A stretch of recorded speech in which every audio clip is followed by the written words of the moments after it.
Welcome to our channel Adarsh English Classes.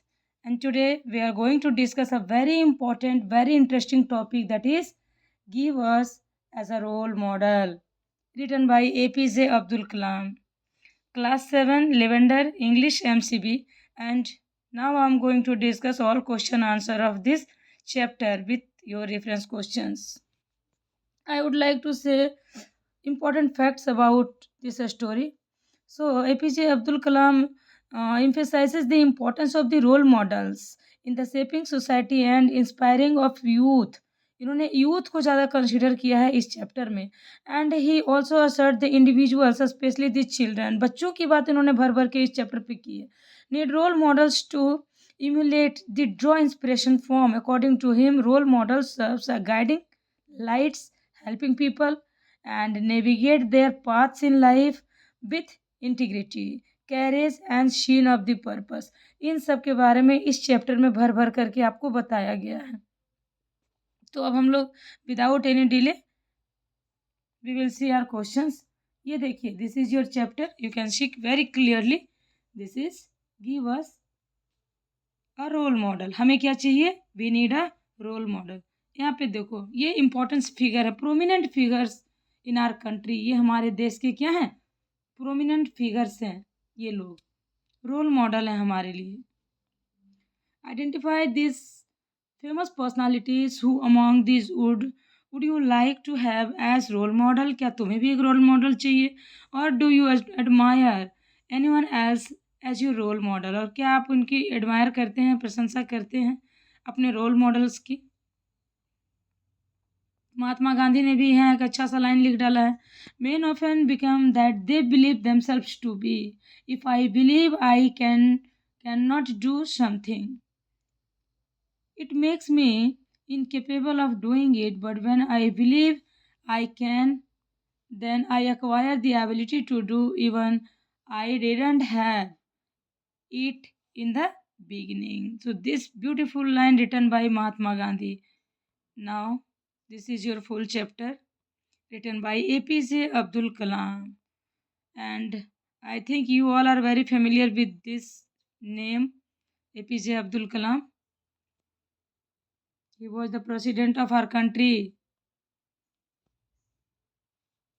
and he has written a very famous book, Fire Wings. Now time to answer. So we will see the question answer. Very first question is, choose the correct option. Choose the correct option. First one, according to the Dr. Kalam, what made his life's journey possible? APJ Abdul Kalam के according कौन सी possibility होती है life के journey में? क्या क्या possible होता है, चीज़ें कैसे कैसे बनती जाती है? तो यहाँ पे आप देख रहे हो, you have 4 options. Now you have to deal one by one. So देखो, इसमें अब 4 ऑप्शंस हैं. पहला है his hard work and ambitions, his contributions in the development of India, his understanding of the value of the contribution, and the next one, he is confident in himself. So your option will be option C, his understanding of the value of contribution. उन्होंने योगदान को, contribution के value को अच्छे से समझा, तभी उनकी लाइफ की जर्नी पॉसिबल हो पाई. Now the second question is, who are responsible for the full development of a child. कौन सा ऐसा चीज़ है जो बच्चे के डेवलपमेंट के लिए रिस्पॉन्सिबल है? तो कौन सा है? Your options are parents and teachers, role models और national heroes. So we all are very familiar with this line, parents and teachers. ये दो ही लोग होते हैं जो एक बच्चे के डेवलपमेंट के लिए बहुत रिस्पॉन्सिबल पर्सन होते हैं. पहला तो उनके माँ बाप, जो बच्चों की देखभाल के साथ साथ स्कूल का सारा चीज़ एक सिस्टमेटिक और एक प्रॉपर वे में करके चलते हैं. और स्कूल्स में जहाँ बच्चे चले जाते हैं तो वहाँ पर उनके टीचर्स की पूरी रिस्पॉन्सिबिलिटीज होती है कि ये कैसे सीखेगा, how he will be learn, how he will be understand things, सारी चीज़ों को कैसे समझेगा, ये किनकी रिस्पॉन्सिबिलिटी होती है? So that is the responsibility of a teacher. उस टीचर की होती है जो उनको पढ़ा रहे होते हैं. Okay, so the third question, why does Dr. Kalam ask children to dream. Doctor Kalam ने बच्चों से क्या कहा था कि क्या है सपना, क्या है? तो सपना क्या है? Your option will be dreams lead to revolutionary thoughts and actions, dreams lead to successful individuals, dreams create role models और dream make the impossible task possible. तो ये आपका ऑप्शन क्या हो जाएगा? ऑप्शन ए हो जाएगा, dreams lead to revolutionary thoughts and actions. सपने कैसे होने चाहिए? एकदम क्रांतिकारी लाना चाहिए, कहाँ? आपके एक्शंस में और आपके थॉट्स में, इस चीज़ को लीड करना है। Now the fourth one, what is the tone of this एसे? इस एसे का टोन क्या है? इंस्ट्रक्टिव है, इनकरेजिंग है, सपोर्टिव है और कमांडिंग है। So I think you all are know with this answer, encouraging है। ठीक है, now time to the answer. So answer the following questions. पहला कह रहा है क्वेश्चन नंबर बी का पहला सवाल, according to doctor Kalam, when can youth ever become responsible and enlightened citizen? कि अब्दुल कलाम के हिसाब से कब हम युवा को बोलते हैं कि अब तुम रिस्पॉन्सिबल बन गए हो, एक इनलाइटेंड सिटीजन बन गए हो अब तुम? तो ये आपको इसका आंसर करना है। Now I have already done for you, so your answer will be doctor Kalam asserted that youth can become responsible and enlightened citizens when believe they are worthy of citizens of a development.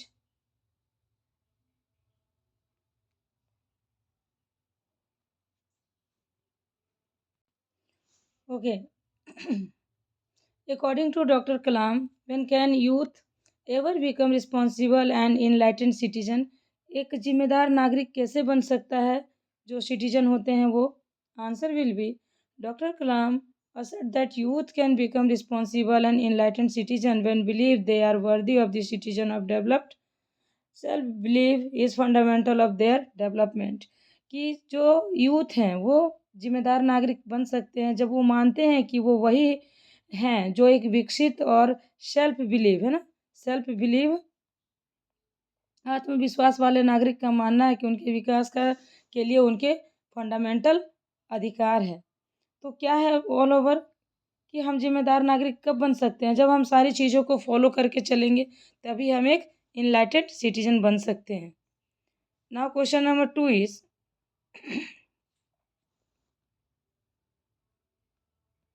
Why did Kalam admire abundance? तो doctor Kalam ने अबुंडेंस की admire क्यों की है, उनका प्रशंसा क्यों किया है भाई? Your answer will be doctor Kalam admire abundance because it bring security and confident which help preserve freedom. He believed that material and prosperity and spirituality are not mutually exclusive.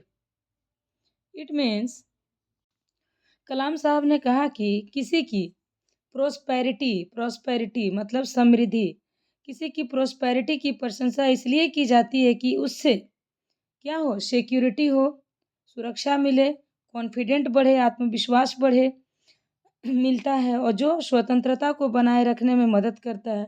जो क्या करता है? हेल्प प्रिजर्व द फ्रीडम, जो हमारे freedom को preserve करके उसको बनाए रखने में उसकी मदद करता है। और ही बिलीव्ड दैट मटेरियल, उनका और ये भी मानना था कि जो मटेरियल होता है, भौतिकता होता है, वो क्या करता है?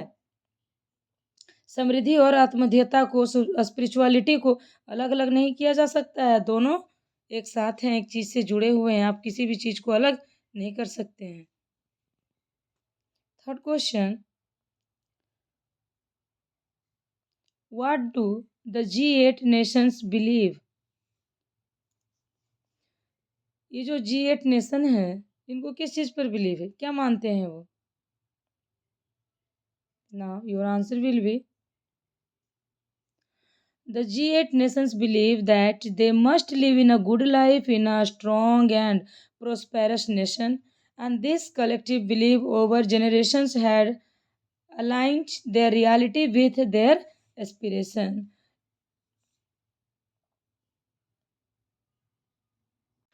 तो G8 का क्या मानना है कि उन्हें एक बहुत ही स्ट्रॉन्ग एंड प्रोस्पेरस राष्ट्र में एक अच्छा जीवन जीना चाहिए। उनको इस बढ़िया सा राष्ट्र में कैसा जीवन जीना चाहिए? एक गुड लाइफ उनको जीना चाहिए। Must be live a good life. उनको क्या जीना चाहिए? एक बढ़िया वाला ज़िंदगी जीना चाहिए। और क्या करना चाहिए? प्रोस्पेरस नेशन में उनको जीना चाहिए। The collective believe over generations, कि हमारा जो पीढ़ी है, हमारे पीढ़ियों में सामूहिक विश्वास और उनकी आकांक्षा के साथ उनकी वास्तविकता को ये जोड़ता रहा है। मतलब क्या कर रहा है? हमारे जनरेशन के उनके रियलिटी के साथ और एस्पिरेशन के साथ, वास्तविकता के साथ, उनकी आकांक्षाओं के साथ उनको जोड़ा जा रहा है। Now the fourth one, why did doctor Kalam feel that they should connect with the young? Doctor Kalam को ऐसा क्यों लगा कि उन्हें यूथ के साथ कनेक्ट होकर रहना चाहिए? क्यों उनको ऐसा लगा? Okay, so your answer will be Dr. Kalam felt the need to connect with the young to understand their dreams and aspirations and to encourage them to lead a life full of pleasure and comforts while working towards a golden era for the nation.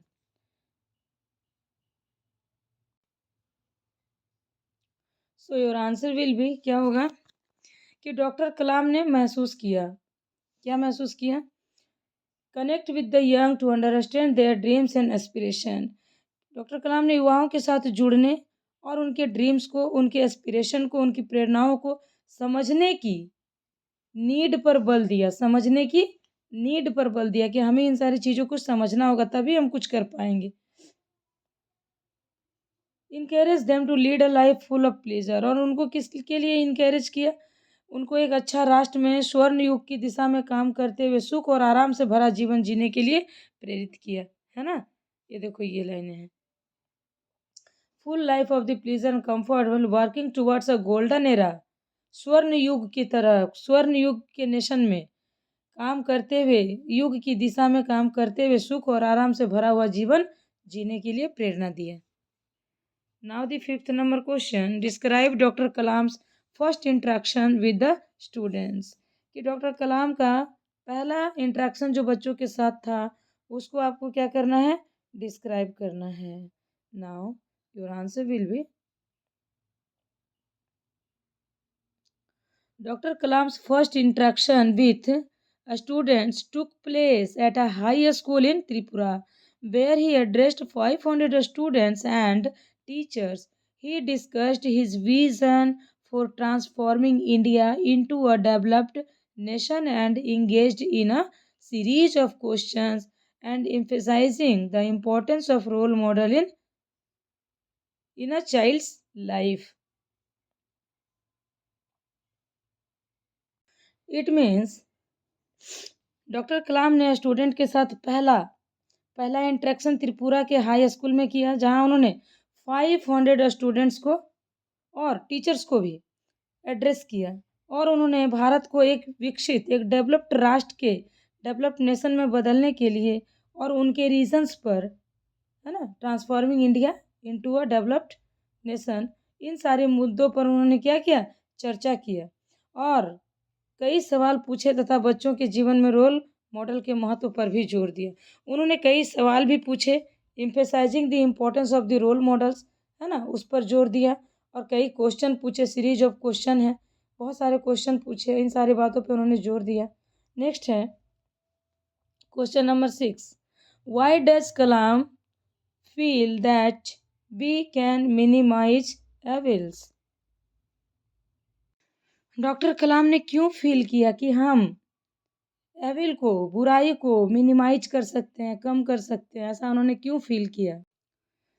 Your answer will be doctor Kalam believe that by nurturing good human being through proper education and value system imparted by parents and teachers, society can minimize evil.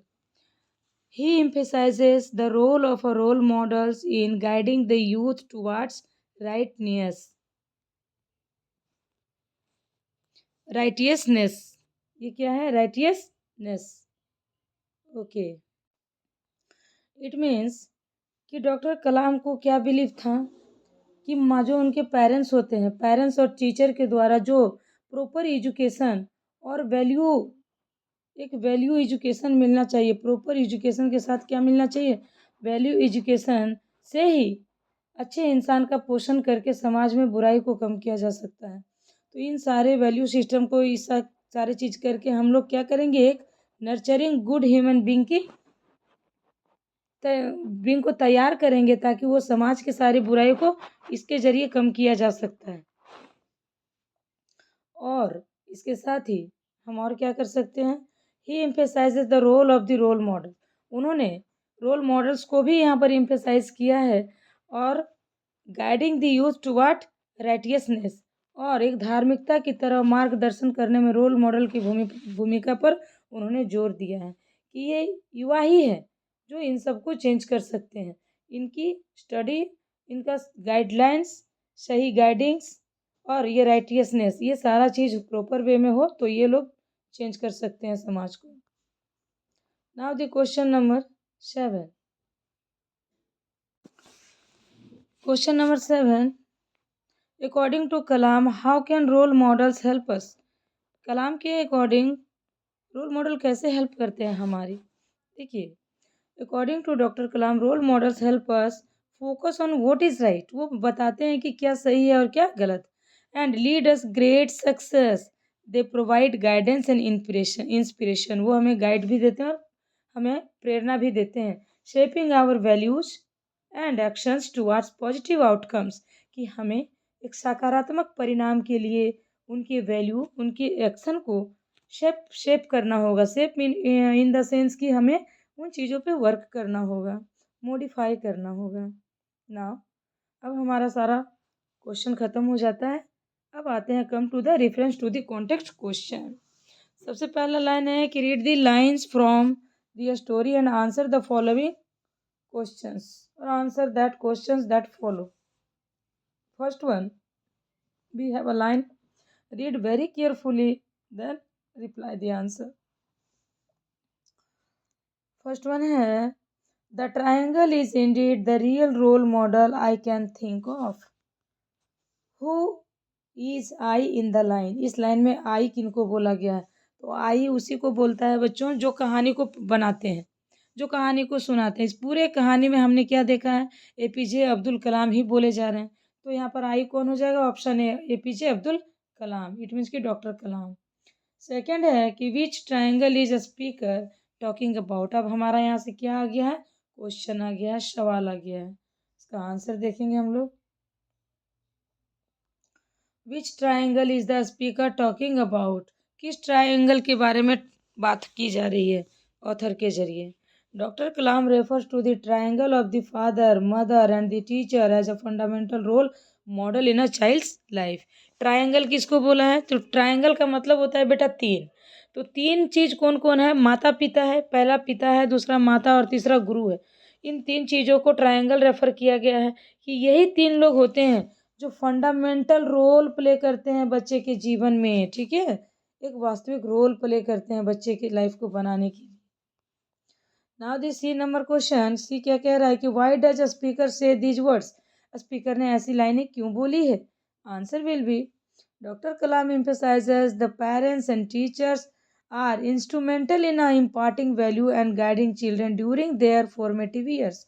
कि जब बच्चे formatting years में होते हैं, formatting का मतलब होता है बच्चों, दो तरह का होता है ना, फॉर्मेटिव और एक होता है सुमेटिव। तो फॉर्मेटिव मतलब होता है कि during assessment, during the period और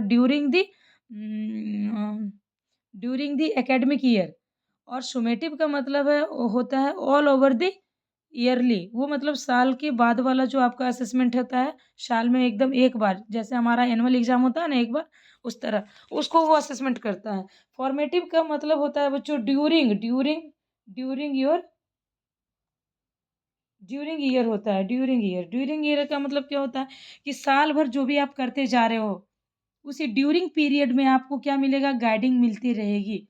तो इस बात पर उन्होंने जोर दिया था और इसी बात के लिए उन्होंने ऐसी लाइनें कही थी कि फॉर्मेटिव होना चाहिए और बच्चे का पूरा ओवरऑल हॉलिस्टिक डेवलपमेंट के लिए we have to do work and thus serving as a primary role models. ये सब क्या होते हैं? हमारे रोल मॉडल्स होते हैं।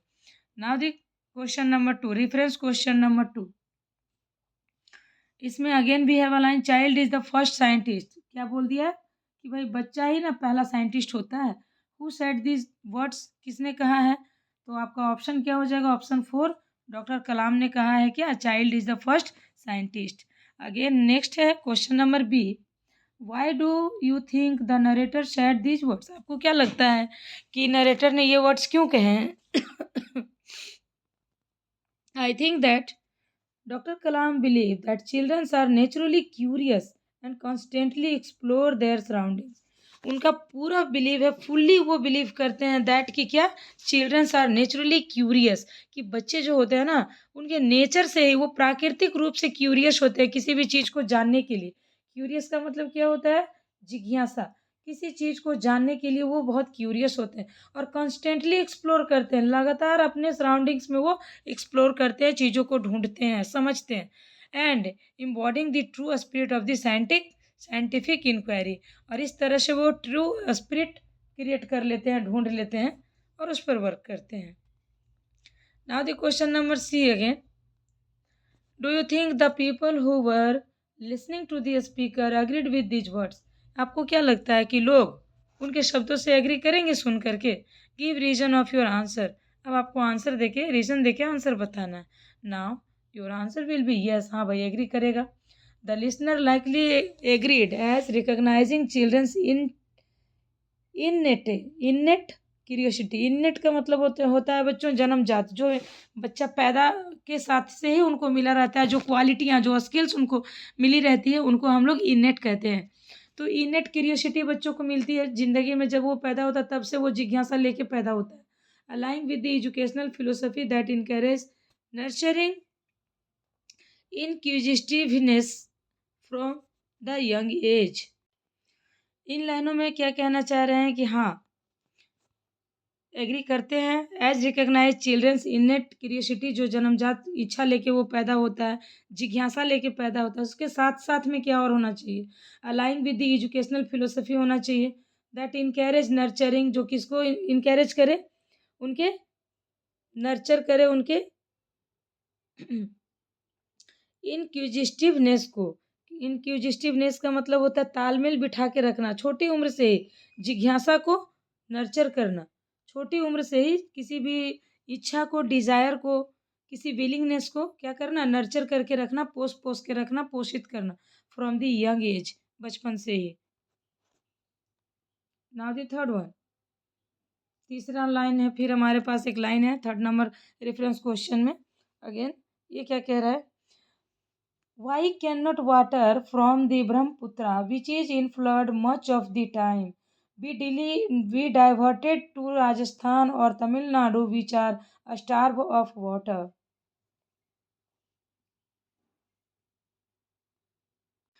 इन लाइनों में कहा जा रहा है कि जो ब्रह्मपुत्र है, रिवर ब्रह्मपुत्र, जो कि अधिकांश ज़्यादा समय दिन समय वो फूलने फलने में लगा देती है, उसका जो पानी है राजस्थान या तमिलनाडु की ओर क्यों नहीं मोड़ सकते हैं, जो कि पानी के लिए तरस रहे हैं, और ये दिन भर इधर बहती रहती है जहाँ पानी की नीड नहीं है। अब ये दिया हुआ है, अब इससे क्वेश्चन बनेंगे। पहला क्वेश्चन है, when was the question ask, ये क्वेश्चन कब बोला गया है? सो आपका ऑप्शन 2 हो जाएगा, in the convocation ceremony of the Tezpur university. Tezpur university में जब कन्वोकेशन सेरेमनी थी तब ये लाइन बोली गई थी। Now question number B, what dilemma did the narrator face in the answering this question, कि कौन सी दुविधा वो फील करते हैं जब इस क्वेश्चन को वो फेस कर रहे होते हैं, तो कौन सी दुविधा का उनको सामना करना पड़ता है? Your answer will B, Dr. Kalam faced the dilemma of the addressing the technical and logistical challenges involved in the interlinking rivers across vast distance, while acknowledging the feasibility of such visionary project.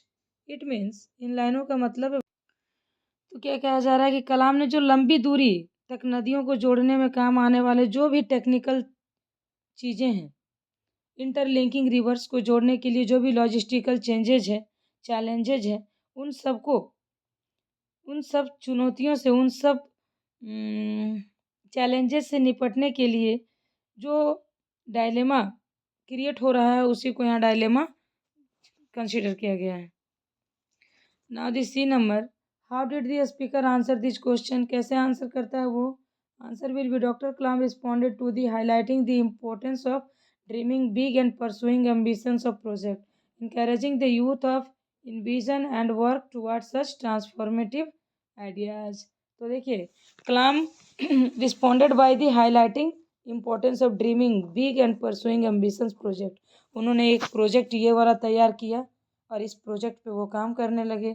फिर कह रहे कि इनकैरेजिंग the youth को इनकैरेज किया, युवाओं को इनकैरेज किया और invasion and work towards such transformative ideas, और ट्रांसफॉर्मेटिव आइडियाज़ की तरफ क्या किया, अपना ध्यान आकर्षित किया और चीज़ें सब हैंडल की.